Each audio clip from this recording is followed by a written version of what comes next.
So ako, napapansin ko lang dito sa mga nagko-comment, sa mga tumatawag sa akin. Diyan Luha, mayroon kaming 6 na speaker. Diyan Luha, mayroon kaming 4, mayroon kaming 8 speaker. Pwede ba magdagdag ng speaker ulit sa aming mga amplifier kagaya ng mga generic yung tinatawag natin ng mga concert 502, 602 or tinatawag na integrated amplifier. Marami silang speaker. Mas marami ang speaker no kaysa sa amplifier. Kasi ang feeling nung iba, kapag naglagay ka ng speaker na marami, ay malakas na po ang tunog. Siyempre nga naman, ang daming speaker nun, ang lakas. Ngani, totoo naman talaga. Kapag maraming speaker, malakas. Ang tanong, kaya ba ng mga amplifier ninyo, yung malalakas na speaker ninyo, or yung marami ninyong ilalagay? Pahihirapan nyo lang po ang inyong amplifier. So kung gusto nyo talagang lumakas ang inyong mga amplifier or tunog or sound ng inyong mga audio, ang gagawin po ninyo, magdadagdag kayo ng amplifier para idadrive niya yung ibang speaker ninyo. Ang gagawin ninyo, yung amplifier na yan, i-connect ninyo or ililink nyo sa bawat isa para sabay pong tumunog. Ngayon maglalagay kayo ng speaker dun sa left or dun sa unang amplifier at sa pangalawang amplifier. Pwede kayo maglagay ng mid, pwede kayo maglagay ng high, pwede kayo maglagay ng sub. Hindi po yung isang amplifier, bubugbugin nyo ng speaker. Abay, napakarami isang amplifier. Naka-threesome. Or naka-4. So, kala kasi nung iba, kapag naglagay sila ng maraming ng speaker, ay malakas. Kung napapansin niyo sa inyong mga amplifier, bibigyan ko kayo ng reference or bibigyan ko kayo ng example. Yung Concert 502. Diyan Luha, 4 ang lagayan niyan, minsan pa nga 8.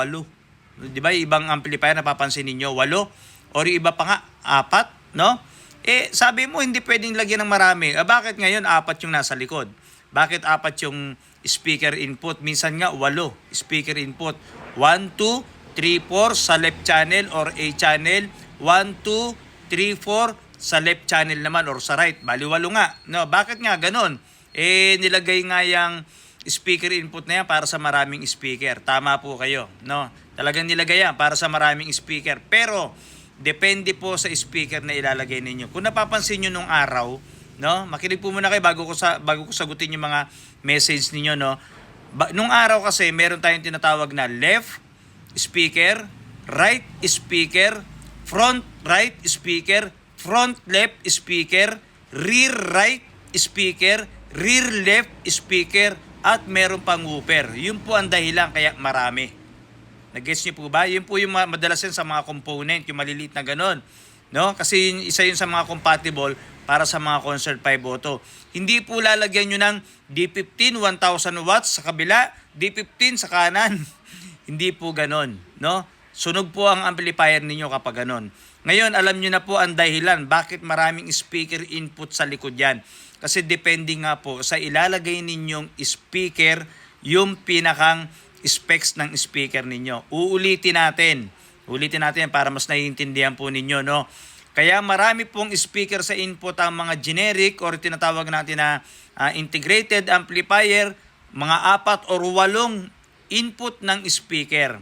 Kaya yung iba sabi nila, marami kaming speaker, pwede bang ilagay, at pwede bang ilagay doon. Pwede po, pero pwede nga, depende nga po sa speaker. Uulitin natin.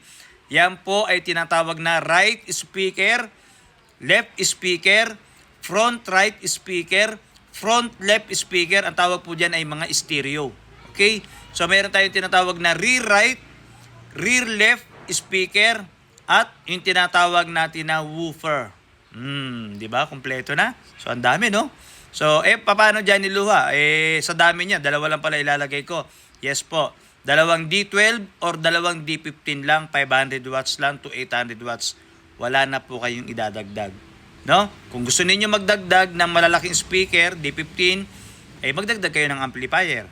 Ganun po ang gagawin ninyo. Para hindi mahirapan, magdagdag din po kayo ng equalizer kung meron po kayong budget.